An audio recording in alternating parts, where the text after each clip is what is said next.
everybody. Welcome to this week's episode of The Full Spectrum. I'm joined today by Frank Campanell and Chad McVeigh. Frank, why don't you tell everybody about yourself real quick? I work at Temple University for a prison education program. I work with men and women and young men and women getting out of the system to keep them out of what I think is an inherently flawed system. And I have poured myself into that work, and I don't know where you would throw me on the political spectrum this second, probably conservative, contrarian, but socially I wouldn't lean towards the fundamentally conservative values. Okay, cool. Thanks, Frank. And Chad, why don't you tell everybody about yourself? Sure, yeah. I work in politics at the local, state, and national college, and after that, got into the private sector and logistics, home delivery, pretty much the last 6-7 years, keeping me busy. Awesome. Myself staunchly liberal. There you go. All right, cool. Well, guys, tonight I wanted to talk about education. Recently, we have a new Education Secretary in Betsy Devos, and today she actually made kind of a stupid comment about traditionally black colleges and universities, saying basically they were a model of school choice without really even understanding why exactly that system got into place. Can't believe I'm really making that statement that you said that, but it is what it is.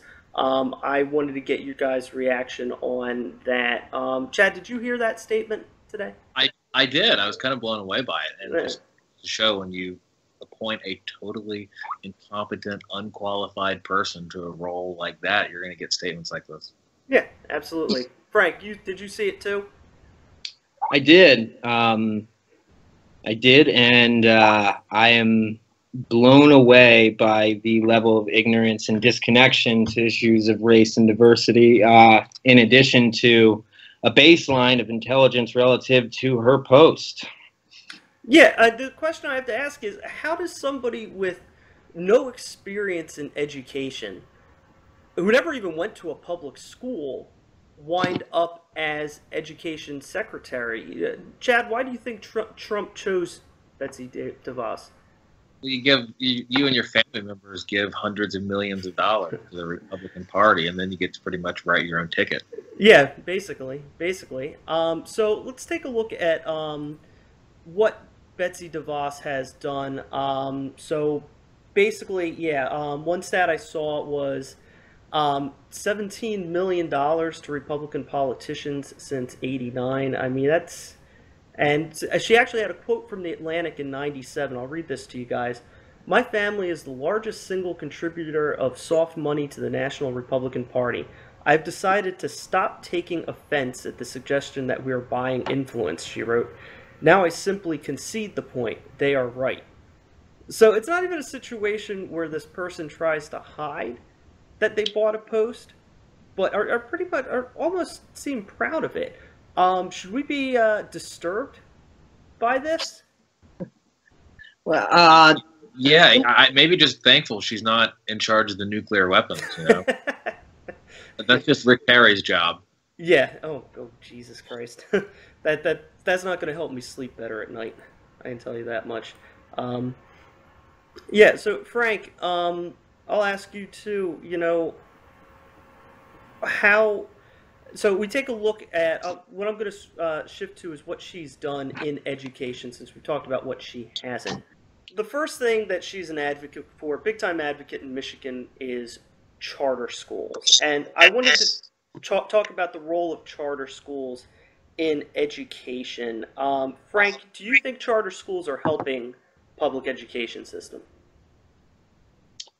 I mean, I would take like 15 steps back first. I mean, the existence of a charter school indicates a significant problem at the core of like the ways in which we operationalize education on a state-to-state level. Well, one, there's no level of consistency or continuity across the board. But I mean, I could speak in generalities, but I would more just lean into my experiences in the Philadelphia area and in the counties like Delaware County, Montgomery County. Delaware County has got one of the worst school districts in the country, and and then you jump into Philadelphia. I mean, the fact that you have an alternative to what should be access to, a right, I'll put that in quotations, of education, because of education's inability to provide a baseline is a fundamental problem.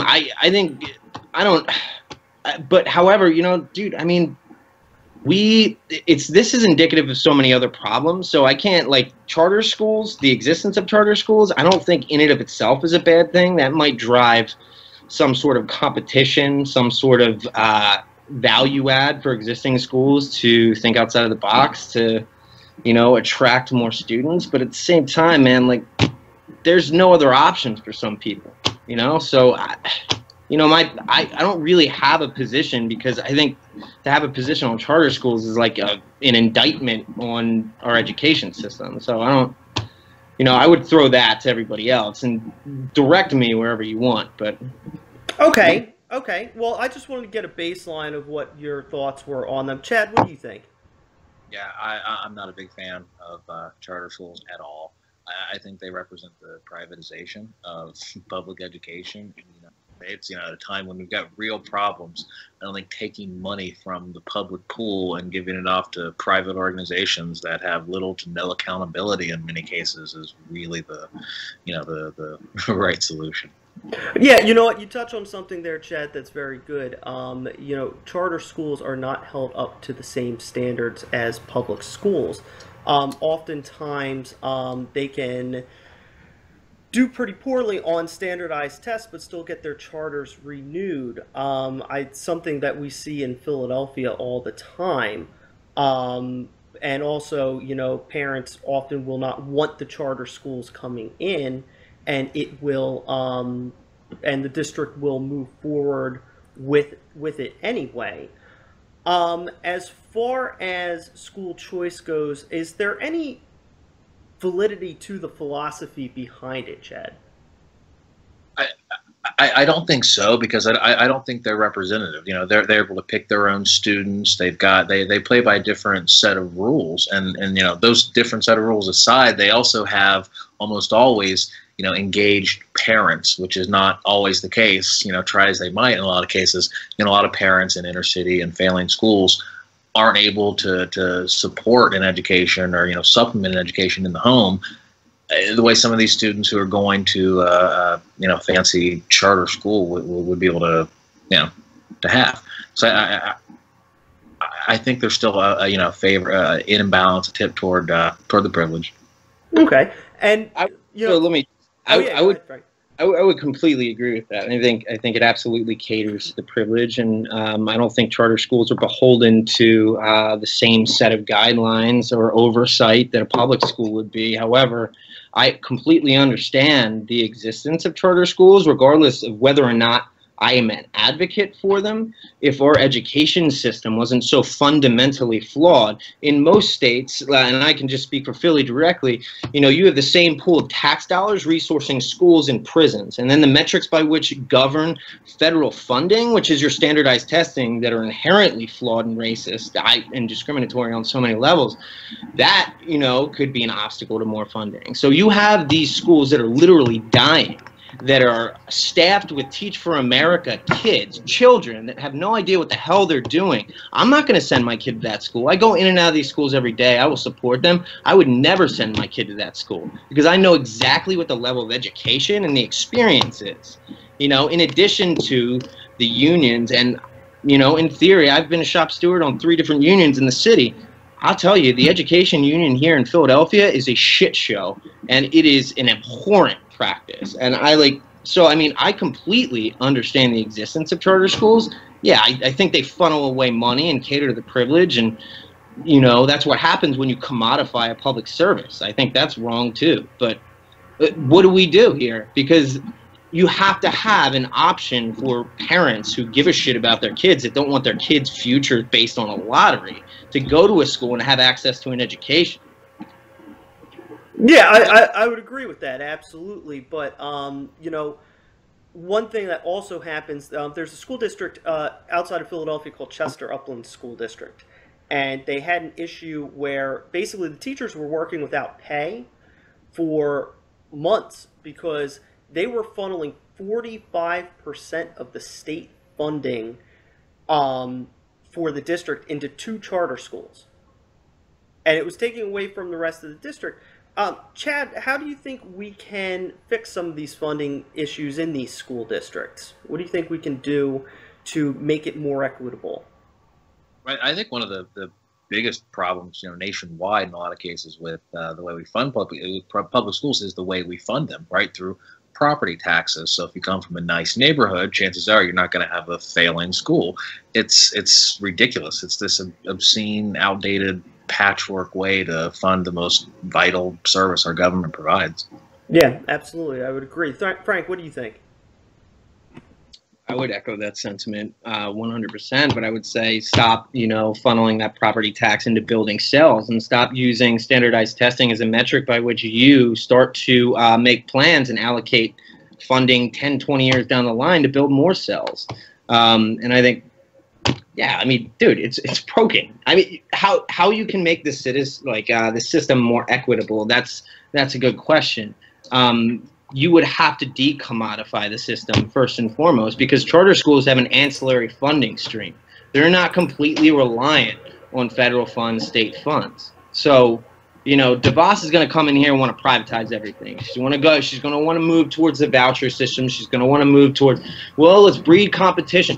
There shouldn't be a free market in reference to educating a human being. That's not, education should be, its purpose should be to allow for engaged citizenship, engaged citizenry, not like to position people for a fucking job market that doesn't exist, to be debt slaves the second they enter school. Well, I mean, you bring something up, and a lot of proponents of charter schools and a lot of proponents of these, a lot of the recent reforms feel as though education can be run better if it's run like a business. Is there any kind of validity to that argument? What do you think, Chad? Well, we're seeing public government. We're seeing public government run right now like a business, and I don't know about you, but I'm pretty tired of winning. Yeah, no, I hear that. Okay, and Frank, you brought up school vouchers, and so basically,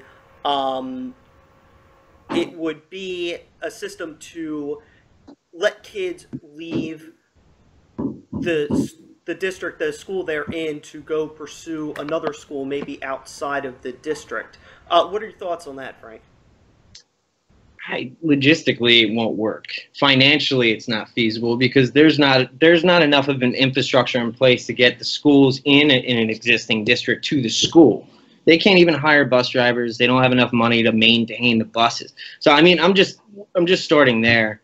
But I would jump back one piece. I don't think that education or system should be privatized, but I think it would benefit from adopting some of the private sector value sets. One of which is having a shitload of these teachers get tenure and then just do whatever the hell they want and become jaded and not have to do work on themselves to be engaged with the student body. I see so many teachers. They have unlimited job security. They're working with these kids, but they're not working with the kids they don't like. But unfortunately, 70% of the kids they don't like come from a black neighborhood. They come from a Latino neighborhood. They're low socioeconomic status. Dude, I think there should be some system in place where, one, you shouldn't have this unlimited safety net in schools. There should be more incentives for teachers to engage and learn different ways in which they can present information that's more palatable to people that have different value sets, like kids that don't have parents. They're going to understand and need information to be presented in certain ways because they don't have a value around education. So when I say there should be I think education should adopt some business principles, but they would need to do it in a nuanced way tailored to the individual district. But I'd get rid of this tenure process immediately. It's such fucking bullshit. Mm-hmm. Well, Chad, Frank brings up tenure reform. What are your thoughts on that? Well, tenure really, at its heart is about academic freedom. And maybe sometimes they're going to be presenting some things and ideas that are unpalatable. You know, maybe down south, they don't want to hear about evolution. And you get some of these Trumpinistas who start calling in, start publishing the home address, the phone number of some fourth grade teacher who just wants to teach about biology. I think you could be going down a pretty slippery slope if we start, you know, if we start questioning teachers and you know, firing them or putting public pressure on them for teaching unpopular things. And, you know, I think tenure sort of gives them that protection. You know, the flip side of that is, yeah, sometimes people can maybe turn that into a hammock. So, you know, maybe you come up with some sort of reform to, you know, to evaluate teachers over a certain period of time. But I think by and large, as a principle, it does more good than harm. And, you know, there are a lot of misconceptions about tenure. It doesn't mean you can't get fired. It means they have to have a good reason for firing you. Like, for instance, okay, I'll take it the way district my dad taught and did it in his day. You would get, if you were a tenured teacher, you'd get observed. If you got unsatisfactory in your observation, you would have a chance to implement strategies and turn your performance around. If you were observed again and you got an unsatisfactory again, they would begin the firing process. You'd get a fair hearing before the school board, and they would determine whether to fire you. Now, Frank, is there any problem with giving people due process in whether or not they lose their job? No, I think that's just like a progressive disciplinary approach. I think that you should have academic freedom in general. I think tenure allows for a security blanket that breeds complacency. You know, I think nobody should be put in a position where they think they're going to lose their job for presenting information that's perceived as incendiary and within a given population. I think that's fucking ridiculous. But at the same time, you, like, at its core, if I'm not being challenged, what's my incentive to do better? What's my if I am not worried at all about my job tomorrow, what is my incentive to be better? Where are the things that are driving me to innovate, driving me to work with maybe a group of students that I wouldn't have worked with before? I mean, in principle, I think what I'm hearing from everybody here is like more, it's just basic due process. Yeah, I mean, that's a big part of it. Yeah, exactly. And, you know, Chad, I'll throw this question to you. I'll make this point. So if you have to have a process for firing a teacher, it insulates them from the whims of local politicians. A new school board can't come in. If teachers could be fired for any reason, and a new school board could come in and say, tell a principal, fire every registered Democrat in the school, what kind of problems do you think that could cause for education?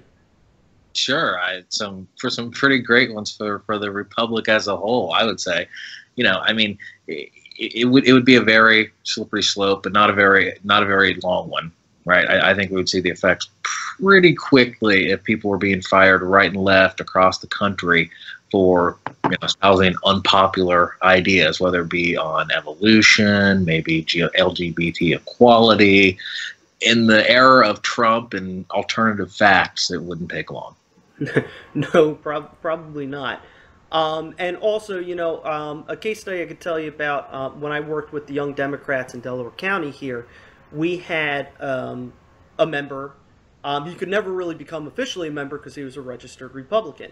Well, the reason why was he worked in the DA's office, and the DA was a Republican politician, and he knew if he switched his registration, he would have been fired on the spot.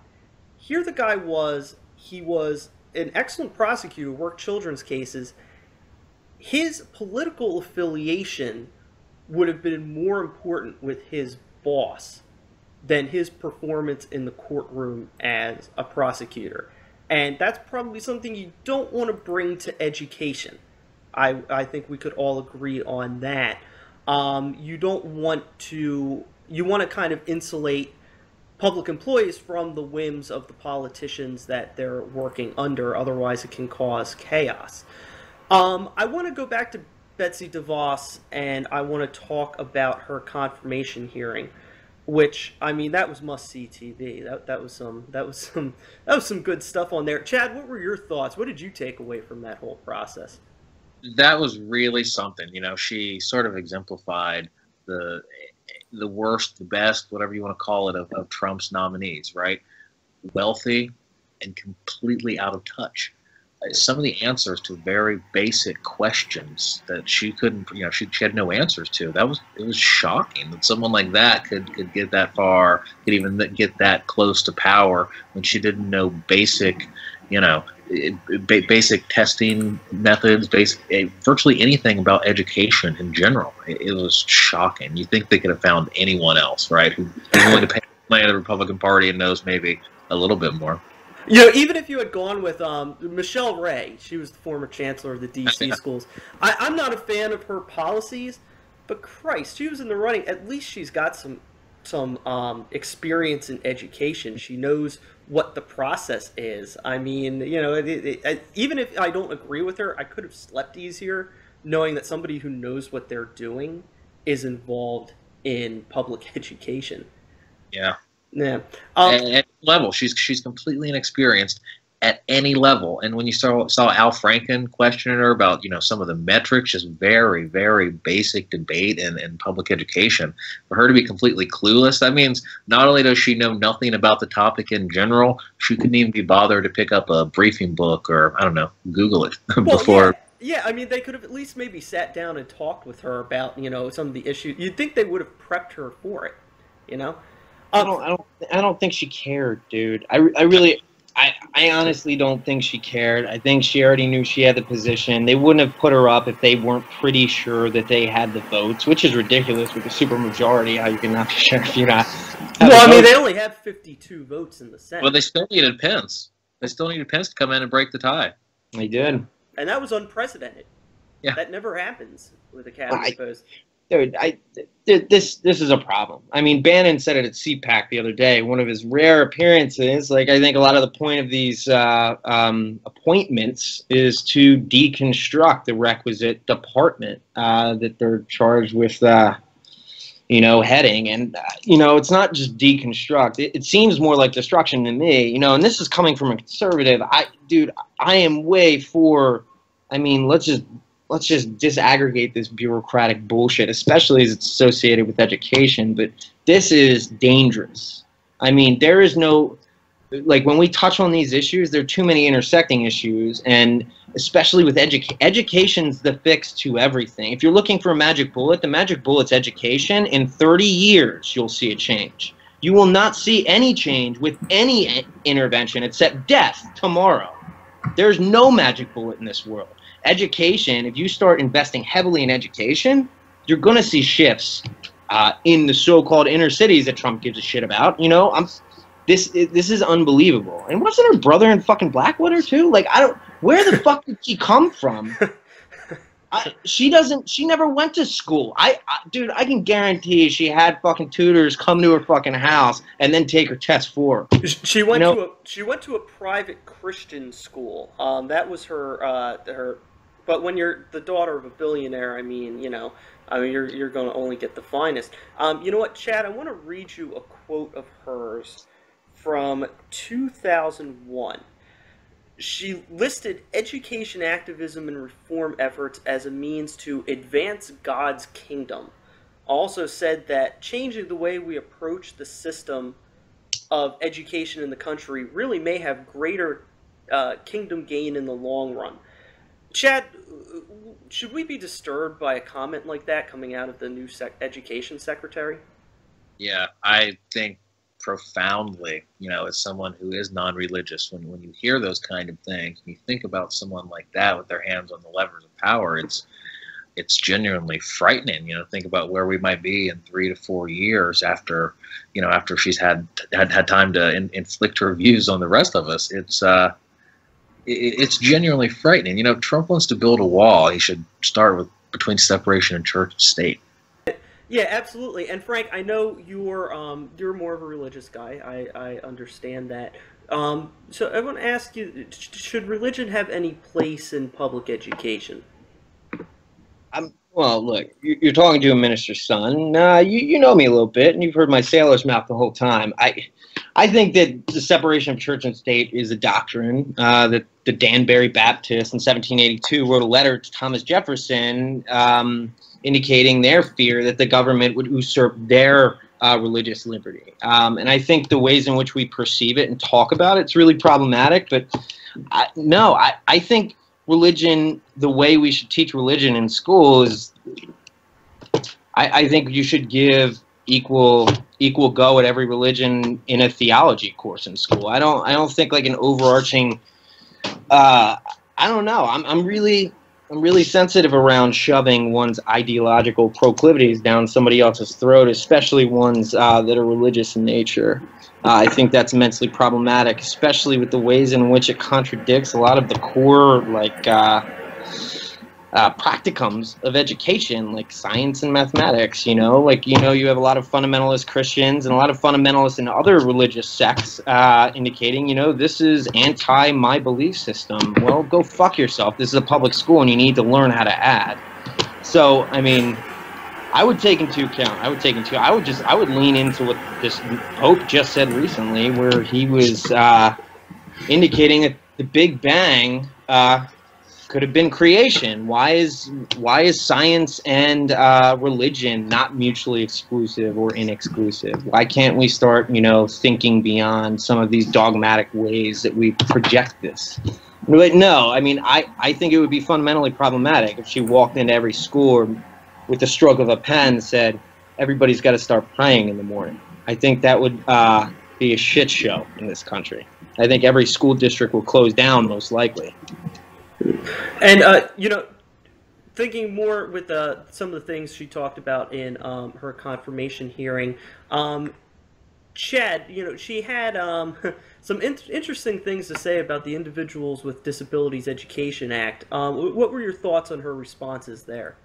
Yeah, it's sort of amazing. Instead of sort of leave it up to the localities, that's really quite something. I mean, even had I think it was Senator Hassan from New Hampshire, who has a son with cerebral palsy, and she described his struggles, and even then she wouldn't give a straight answer to the question. Just like a robot going back to states' rights. It was really quite something. Yeah, it was, and actually disturbingly.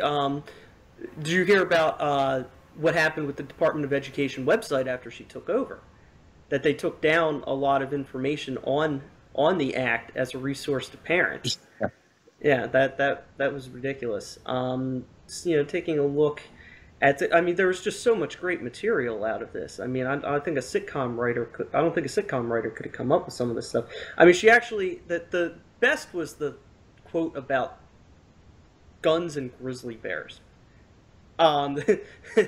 That she suggested they may have a place in school because I think she was saying there's a school in Idaho or Montana, I forget which one it was, that had to protect themselves from grizzly bears. That's just television gold right there. As far as for guns in schools, I can see both sides of an argument over having some in there. For security purposes. Chad, what are your thoughts on that issue? Yeah, not sure that's such a great idea. The idea of effectively brandishing a weapon in a high stress, high adrenaline situation like a school shooting, like an active school shooting, the skills it takes to educate the youth they're not really quite the same thing. Like, I don't know about you, but I had a lot of, out of shape, kind of moronic teachers. And the idea of one of them sort of hunkered down behind his turned over desk as he's about to exchange gunfire in like a Matrix style shoot up, square off type scene. It's ridiculous. I mean, the whole idea that real life is like the Wild West is sort of what drives a lot of gun policy on the right to begin with. So, yeah, the idea that we need a bunch of untrained, self-appointed derps roaming the public schools, probably not the best idea. Yeah, probably arming the janitor and such. Yeah. They actually had an incident where somebody who worked in the school left their gun in the bathroom. after they were done in there. Now, luckily, the kids turned it in. They were completely responsible about it. But I mean, that was scary. What do you think of the idea of maybe like expanding armed security guards and stuff like that into schools? Do you think that's something that could be effective for preventing school shootings? Well, schools are already dangerously underfunded. Now, what they're going to have to start funding militias? I mean, they have a lot of bake sales. Teachers are now going to have to go into their own pocket to get an M16 just so they can keep up with the guy at the AK-47. I think it's a strange road to go down. I mean, there was a police officer who was armed at Columbine. It still happened. There was a police station at Virginia Tech. It still happened. At Aurora, the theater shooting in Colorado a few years back, the police responded within 90 seconds, and how many people were still shot? I mean, there's only so much you can do. True. Frank, what's your thoughts on it? So there's so many things like I wanted to speak to, and I'm just capturing everything. But like, one, I'm not an advocate of having any armed body, any armed group in a school. We already have a problem with the school to prison pipeline in this country, and anything that's reminiscent of like law enforcement inside a school setting should not exist. Period. That I'll say there. I don't want to go on a tangential issue, but I'm a firm Second Amendment proponent, as defined in Heller and subsequent Supreme Court cases. But I am a common sense, critical thinker relative to gun ownership, and I mean, my area of expertise is in the criminal justice field, and there's the idea in law enforcement of split-second syndrome, where essentially the fight or flight mode takes control. Your amygdala chops off your, communication with your prefrontal cortex that, engages in high-level decision-making, and cops are just shooting people. So, look, my answer to that question would be, are cops shooting people indiscriminately across the country and have no idea what the hell they're doing? Yes, then we shouldn't have guns in schools, because there's no way we could offer the level of training to individuals in a school, like unless you have kind of an air marshal model or something like you would have with the TSA on a plane. But I don't know how effective that would be. I don't know if that would be effective or not. But I would, if somebody was going to have a firearm on the school premises, I think there would have to be like an incredibly high level of criteria you would have to satisfy to even think about it. And then in the case something did happen, what are the odds that the person with the piece is near the incident that it's happening in that moment? I mean, I think people are very incidence-based when it comes to firearms. I think people are very emotionally informed and incidence-based when it comes to everything in this country. It's like the exception is the rule now. But I don't think that's a great idea at this moment, until we have an appropriate level of training for our law enforcement sector in place, or an idea of how to do that. Well, I also love a lot of people, especially the concealed and open carry permit advocates. They act like if the shit goes down, they're just going to jump in and save the day. And it's like, you don't know how you're going to react in a situation like that. Look, I could tell you from experience, some people would absolutely have no reservation with pulling that shit out. If they heard something, they pop him. But that would be like 1 in 100, okay? These, you have no idea how you would act, because I don't want to throw out arbitrary statistics. I would wager 95% of people have never been in a life and death situation where they had to brandish and then use their weapon. So, I mean, you have no idea. You're right. You'd have no idea how you'd function or react in that situation. But how have we ever heard of, in a mass shooting, somebody having a gun and firing back? And if they did in one of those incidents, they were the first ones to get chopped down. So, what all of a sudden when Trump was saying about the Miami nightclub shooting, dude, he was like, what, if everybody in the club, all the LGBT people in the club that he's trying to strip away rights from, were armed, that would never have happened. It absolutely would have happened. You wouldn't have been able to hear anything. Yeah, there's more innocent people would have gotten shot in the crossfire. Yeah, I agree. Okay. Well, turning back with education, we take a look at where we've gotten in the situation now. We've talked about funding and the inequities in it. I wanted to bring up No Child Left Behind, which is something, fortunately, a policy we're leaving behind. I wanted to throw that in there. So some of the basic tenets of it were it required standardized testing for all students, for schools to do standardized tests for all students annually, and it based consequences on the results of those scores. Chad, what kind of effect do you think that had on education? I think it just got teachers to sort of teach to the test. I'm not sure that just filling in bubbles on a spread in a sheet is exactly the best way to sort of measure how, how is our children learning, as George Bush famously put it. Yeah, I'm not sure that was the sort of best way to go. And I'm just in the broad, abstract sense, I do like the idea of the federal government playing a larger role in sort of organizing, getting their arms around education. I mean, I am in favor of sort of a one-size-fits-all type curriculum, but there are certainly, different and better ways to get there. But the idea that maybe in the South they teach it's the war of Southern aggression and, Lincoln was a tyrant, those things are sort of not okay. We need a federal government to do something about it. Gotcha. And Frank, what do you think standardized testing has done toward education?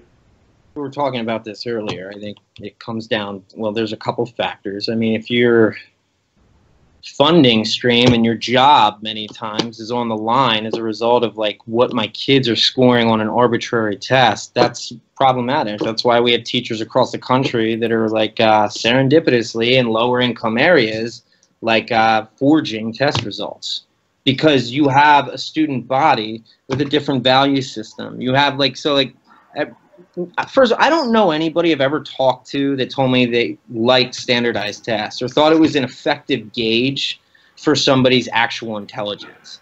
Two, the problem here is if you have groups of people in this country that don't have parents, that don't have a relationship to education, because that value system often comes from the parents, and you have no socioeconomic opportunity, then how in what way are you going to be prepared to engage with a standardized test like the way a student maybe in an all-white neighborhood would?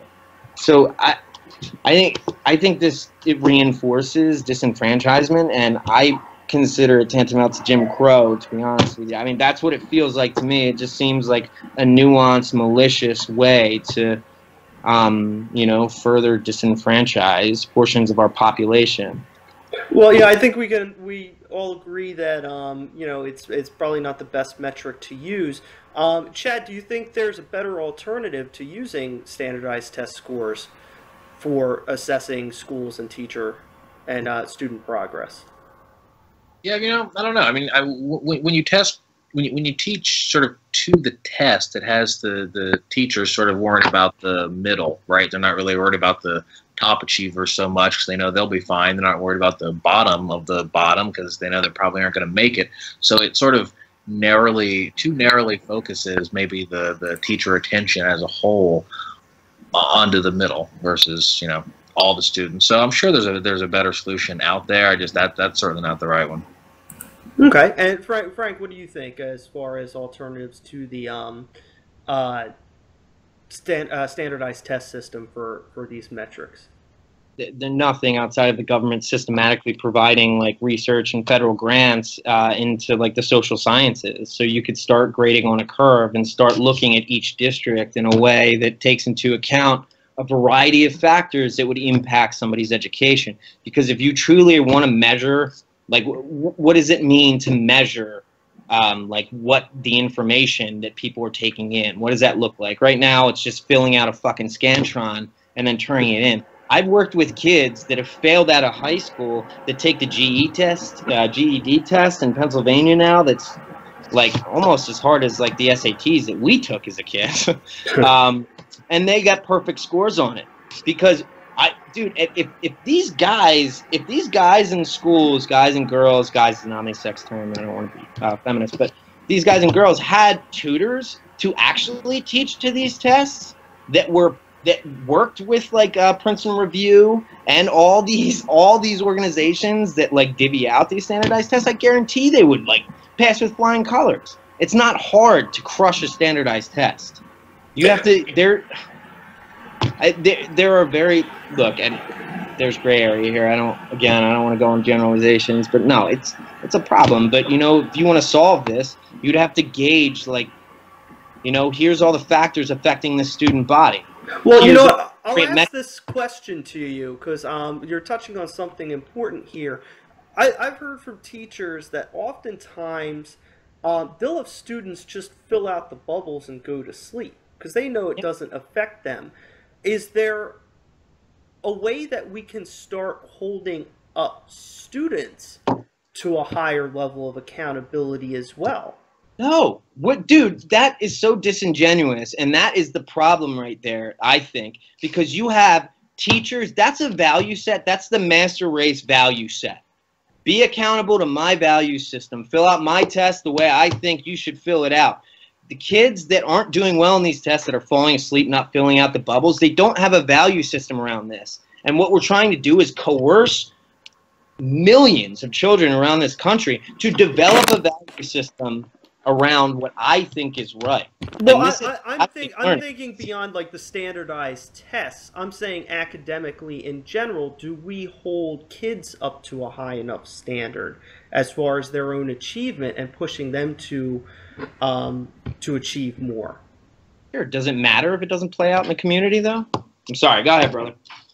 You know, I was just going to say, I was a bit of a troublemaker in my youth, and you know, my grandfather would often come into the principal's office, you know, every couple of weeks as I was called in there, and he'd always tell a story about a letter that was published in the paper, and it was, you know, written from one dad to another, and it talked about, hey, little Johnny's starting school, and, you know, he's doing bad things, hanging out with the crowd, showing up late, talking back to the teacher, et cetera, and then when you get to the end, you realize it was written in ancient Rome, and the point is sort of that kids are going to be kids, and kids are always going to sort of have their own priorities, and it sort of is what it is. I'm not sure you're ever really going to get kids to, on a you know, 100% level, buckle down and study and eat their vegetables and read Shakespeare and, you know, love going to school. Okay. Well, you know, with all these issues we touched on, and Chad, I'll start with you. What do you think what do you think are the major changes we can make to improve the public education system? Yeah, I'd say moving away from the privatization effort that's gone on the last 5-10 years. You know, in Ohio, we've got one of the worst problems with charter schools. Some of the accountabilities and this just sort of incestuous network of corporations and public dollars, it's really obscene. So if you really want to see something in the you know, modern public education, you know, experience in America, how it can go wrong, come to Ohio. So yeah, I'd say the first thing we can do is definitely move away from sort of privatization efforts.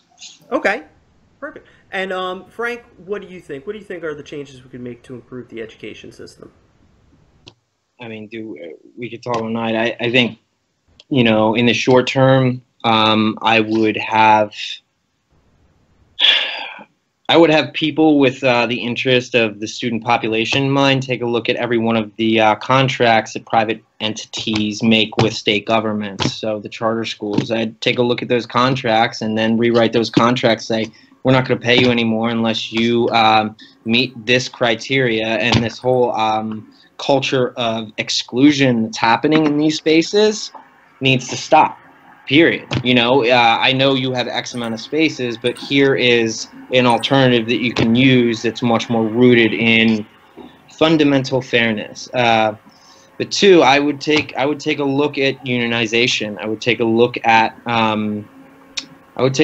you know, the tax streams. You know, how are we funding these schools, and what does it look like? Funding schools based on property taxes is it's an exercise in futility, because if there are low property taxes, there's not going to be tons of money going to school.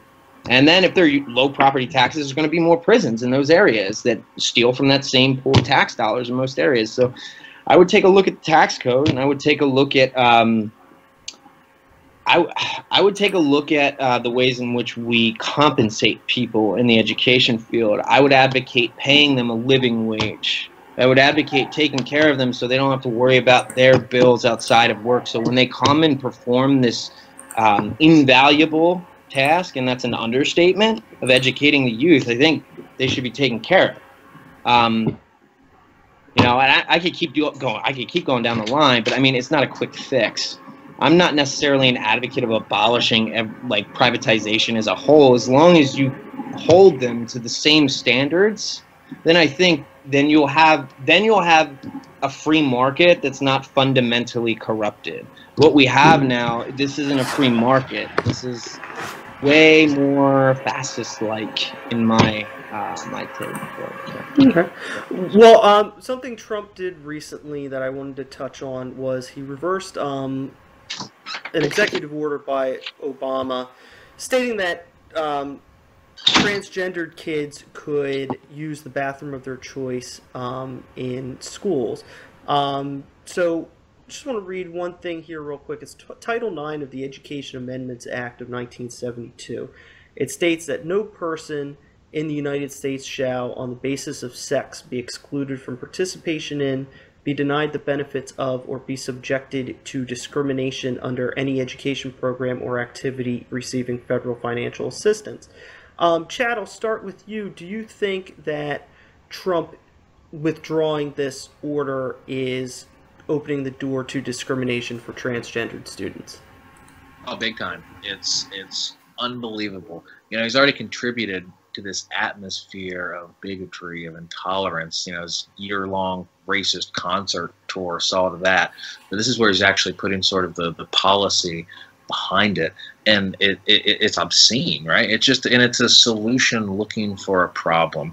We've had more problems with United States senators doing untoward things in bathrooms than we have anyone transgender going in just trying to use the restroom, right? Larry Craig tapping his foot with the wide stance up in Minnesota. It's just, you know, it's truly obscene. And then it's also so hypocritical when you look at the Republican, you know, stance on it.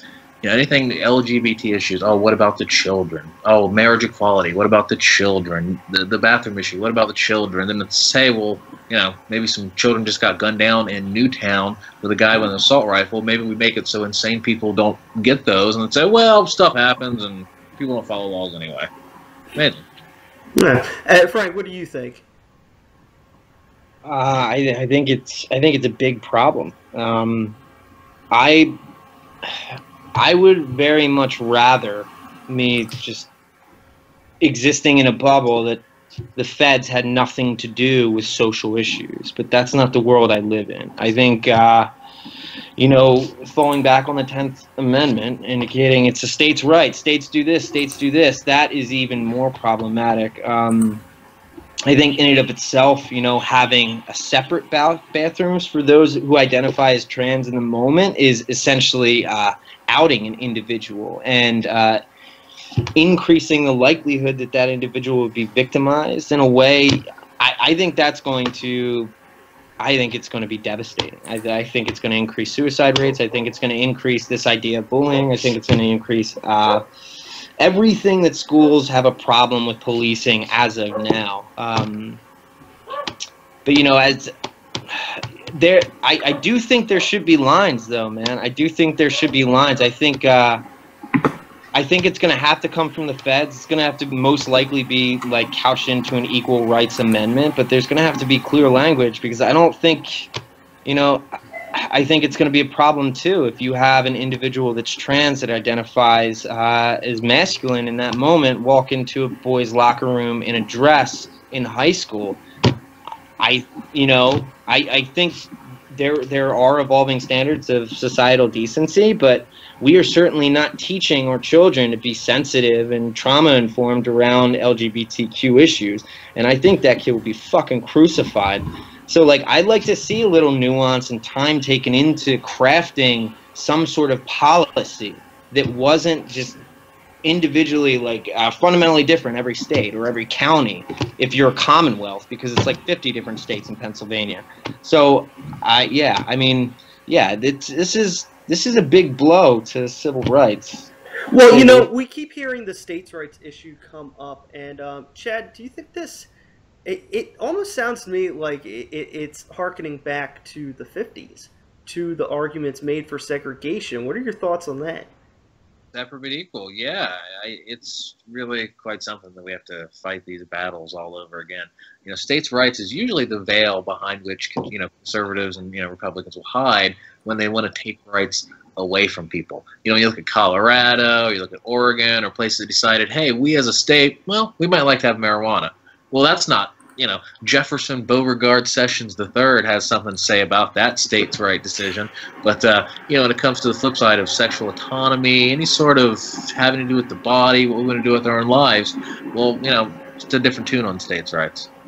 Well, yeah, it's also on the the sentiment you're expressing. Kind of, it's the conservative argument against big government.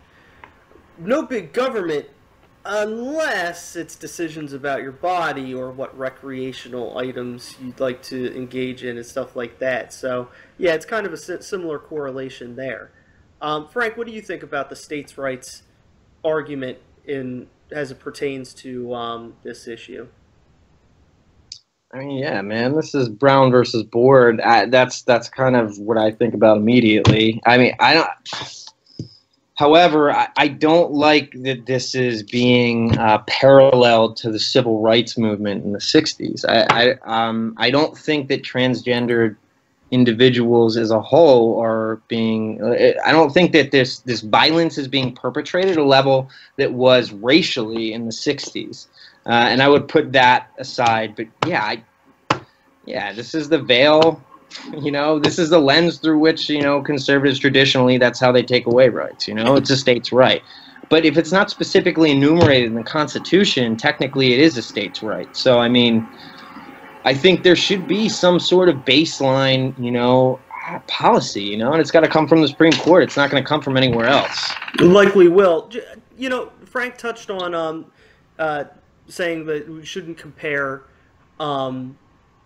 this issue to the civil rights movement in the 60s. Do you have any thoughts about that, Chad? No, I would definitely disagree with that. I would say that as a whole, the LGBT struggle for equality across the board is just exactly like it's the civil rights movement of our time, basically. I definitely disagree on that one. I think when we look back in 30, 40, 50 years from now, it'll be about where you stand on issues like that. In the history books, they're going to have something to say about about this kind of action. I think it's atrocious, and I don't want to be reductive. Just to offer specificity, I don't want to be reductive to violences perpetrated against LGBTQ communities, but I think just when I think about the violences perpetrated in the civil rights era, it still exists. I go into prisons. There's 2.3 million people incarcerated in this country, 70% of which are African American. 30% of this population is represented by African Americans. That's a problem, and that is a direct impact of segregation in this country and systematic discrimination. I just think, yes. Sure, but look back even to, 20-plus years ago, you had Matthew Shepard, and then, how many transgender women are we seeing in the headlines being killed? It's this constant drip over the last, I would say, 1 to 2 years, it seems like. Maybe it's just getting more attention, but it feels like it's sort of building to something, and maybe when we look back on this, it'll be, we'll say, why didn't we do more? Why wasn't there more focus on the number of transgender people that have been killed? And after Trump's, I've compared to everything, the way things sort of feel now to the way African Americans felt after Barack Obama got elected, right? We sort of held our heads a little higher, maybe this is our country, etc. And I think that's the way a lot of sort of dangerous people and racists are sort of feeling right now. That's why there have been over 1,100 acts of racial violence or intimidation of some sort. So I don't think we've, unfortunately seen the last of headlines involving transgender violence, LGBT violence. Well, for years before the peak of the civil rights movement came in, violent acts against the African American community in the South were there. They were happening. But it doesn't. A lot of times people weren't seeing it as much. It wasn't making the headlines, but that doesn't mean it wasn't there already. You could see that in acts against transgendered students today. You know, we're starting to notice it more, but it's been there for years already. Yeah, and I agree. I'm just saying, drawing a comparison, I think it's a somewhat flawed parallel. I don't think it's fair to, you know, not take into account the, you know, centuries of violence perpetrated on a specific race of people, you know, and then to essentially, you know, like, say this is tantamount to what this community is going through in this moment. And that's not to reduce the violences being perpetrated against the LGBT community. It's just, you know, I think it's problematic, and I hear it a lot. I hear it as use of rhetoric, and I hear it as use to kind of fan the flames, and it's incendiary. And I take like some serious umbrage when I hear these comparisons. That it's more coming from that place. It's not coming from a place where I want to reduce. Yeah. That, yeah. But I would say, you know, parallels are parallels for a reason, right? Because they never meet. So it's definitely not a perfect analogy. There are obviously a little bit of difference, but I think by and large we're talking about people who are, you know, born with characteristics that they can't control, and they're the subject of hate and violence, and just, you know, not able to pursue happiness the way they'd like because of the way they were born. So I think that's sort of the touch, you know, the commonality between the two. Yeah.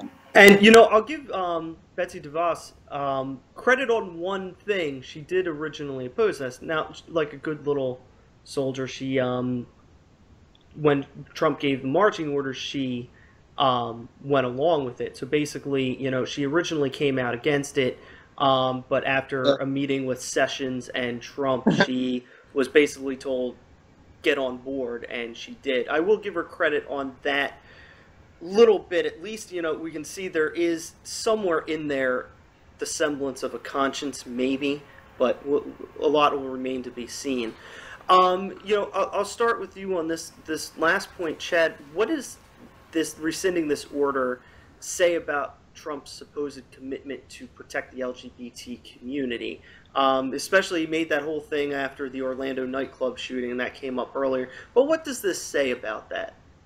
Yeah, it says that he's all talk. It says that he's completely hostile to LGBT rights. It says that he's a liar. Not that we didn't know that, but it confirms that this man is a liar. This man is hostile to the forces of equality, that we ought to expect the worst when it comes to appointments down the line, you know, as he's got the chance to fill the judiciary, as he's got the chance to hopefully not, but potentially fill another, you know, seat on the Supreme Court. We'd better be ready, because it's the kind of man that he is. Frank, what do you think? I think this decision is worse than hostile. I think it's negligent. I think he honestly doesn't care, and on some level, I think that's a lot worse. I think he exemplifies all the things that he said he wasn't. This, to me, is typical politician, you know? Let me placate and cater to my base, my core base, that 44 whatever, you know, debatable % of people that voted for him. You know, he needs to keep that base if he's going to be reelected, and he's the first president in history, like the day after he's elected, to file for re-election. I mean, it's unbelievable when I see just kind of the wheels moving here. Yeah, I mean, I think he honestly doesn't care. I think if it's politically expedient, just like it was for Hillary, the second Obama said he supported gay marriage, then she all of a sudden supports gay marriage. I think if it's politically expedient, he'll support it. I think if it's not, he won't. And I think he'll try to insulate himself from being overtly against it, because he is a politician, period. I thought that he was, honestly, I thought he was going to be much more cavalier and different. I was never in support of him, but I thought he was the worst example of a great idea, somebody emerging outside of that political sphere. But, I mean, it turns out that, I mean, I've never seen somebody so beholden to, you know, his core constituency's interests. Yeah. Well, do you guys have any other thoughts you'd like to share tonight before we're done? No, impeach Trump. That's all I got. I'll second that. I think that would start. I think that would start a war, man. I think that would literally start a war in this country. Yeah, I'm like really wary of people talking, because I know people were talking seriously about it, and there's all the conspiracy theories. Man, that just I didn't for payment, so he is currently, he's currently in violation of the Constitution. Then when you look at the executive branch not enforcing the court order when they put the stay on the Muslim ban, that came from the top. Oh, of course, yeah. And that you talk about violation of the Logan Act. Flynn didn't talk to the Russians, by network by himself. He wouldn't have. He was an independent operator like that. I think you've got at least 3 charges. Then you're trying to get the FBI in to shoot down some of these Russian allegations in the New York Times. I think there's some offenses. Yeah, it probably wouldn't be good for the body politic. If you thought your Facebook page was on fire before, just you see after something like that, but ultimately the man's broken the law in office already, so I think it's time to go. I don't know. I don't credit him with the intelligence to overtly break anything.